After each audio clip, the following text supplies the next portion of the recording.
L'actualité de ce mois-ci, c'est la future commercialisation de modèles aperçus sur le Salon automobile de Genève qui s'est déroulé le mois dernier. Et on commence par des nouveautés françaises, à commencer par le tout premier véhicule jamais fabriqué par DS Automobile, en tant que constructeur à part entière, la DS7 Crossback. Il s'agit d'un SUV premium qui repose sur la plateforme du Peugeot 3008 au design très travaillé. Surtout, ce sont les détails qui sont remarquables, que ce soit les feux au traitement très particulier ou les chromes. L'intérieur est littéralement tiré à 4 épingles, là aussi avec des détails extraordinaires et de la haute technologie. L'autre gros morceau, c'est Alpine. Là aussi, cette nouvelle marque ressuscitée par Renault débarque enfin après des années de teasing. Et c'est l'A110 qui va arriver prochainement dans les showrooms dédiés. Les chiffres sont ceux-ci. Sous le capot, un moteur 1,8 litre turbo de 252 chevaux pour un poids de 1080 kg tout juste. Et les premiers clients devront débourser 58 500 € pour s'offrir les exemplaires de l'édition de lancement.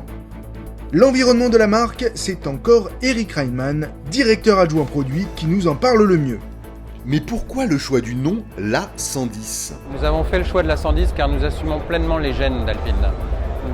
Très clairement, ce véhicule représente et est fidèle aux gènes d'Alpine. Donc nous avons choisi pour ce cas-là, pour honorer Alpine, le nom A110. Est-ce que cela préfigure d'autres modèles ? Sur ce point-là, nous allons vraiment aller étape par étape. Alpine a une véritable histoire, a marqué le marché sportif automobile et nous voulons partir sur une capitalisation de cette histoire.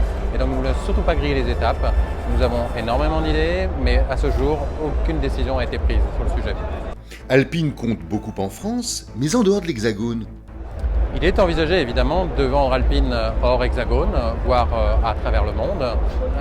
C'est une marque qui compte pour les Français, c'est une marque aussi qui est attendue hors de l'Hexagone. Pourquoi ? C'est la première offre d'un véhicule dédié sport français. Et donc, y compris nos voisins, germains, anglais, italiens, attendent cette offre, cette nouvelle offre sur le marché, cette nouvelle alternative. Est-on en droit d'attendre une implication en sport auto ? Nous réfléchissons au sujet. Effectivement, nous avons reconfirmé notre engagement à l'MP2 cette année avec l'équipe Signatech. Pour l'avenir, nous travaillons sur le sujet et cela sera révélé plutôt fin d'année. Chez Volkswagen, la grosse nouveauté, c'est l'arrivée de l'Arteon. Cette grande berline à haillons vient occuper le rôle de vaisseau amiral de la marque et porte la responsabilité de présenter ce qu'il se fait de mieux en termes de raffinement à Wolfsburg. Elle devrait remplacer ainsi la Passat CC et affiche un design bien spécifique. En revanche, elle reprend l'intérieur de la nouvelle Passat. Les passagers ne manqueront pas d'espace avec une habitabilité surprenante. Elle reprendra bien entendu les blocs moteurs habituellement disponibles dans le catalogue avec des puissances allant de 150 à 280 chevaux. Le salon de Genève, c'est aussi surtout celui du rêve avec la présence de la plupart des constructeurs de supercars. Et cette année, McLaren a porté une nouvelle venue dans sa gamme Sport Series. Il s'agit de la 720S. Son design semble avoir été uniquement dicté par l'aérodynamique poussée à l'extrême. Sa cible désignée est bien entendu notamment la Ferrari 488 GTB, qui n'est pas loin d'être surpassée en termes de chiffres. L'anglaise s'avère plus légère, avec à peine 1200 kg sur la balance. Et le V8 développe 720 chevaux comme son nom l'indique. Le 0 à 100 km/h est oublié en 2 secondes 9, et la vitesse de pointe atteint les 341 km/h. 249 275 €, c'est le montant du chèque qu'il faudra laisser à la firme de Woking pour se l'offrir. Au chapitre de la prévention, on revient sur le projet du gouvernement de mieux pister les conducteurs sans assurance. L'occasion de faire le point avec Stanislas Di Vittorio. Le gouvernement est en train de mettre en place un système où les radars, quand ils prennent une plaque en photo, vérifient aussi si, avec les assureurs, si cette voiture est assurée. Mais ce qu'on en dit, c'est que ça serait de l'ordre de 750 000 de gens, ce qui est colossal, qui roulent sans assurance, et que ça serait essentiellement des conducteurs de moins de 35 ans. Après, ce qu'il faut réaliser, quand vous roulez sans assurance, il y a un accident, c'est à votre charge, et potentiellement, c'est quelque chose qui peut rester avec vous toute votre vie, si vous avez un corporel et que les montants sont importants, parce que l'assureur ne paiera pas.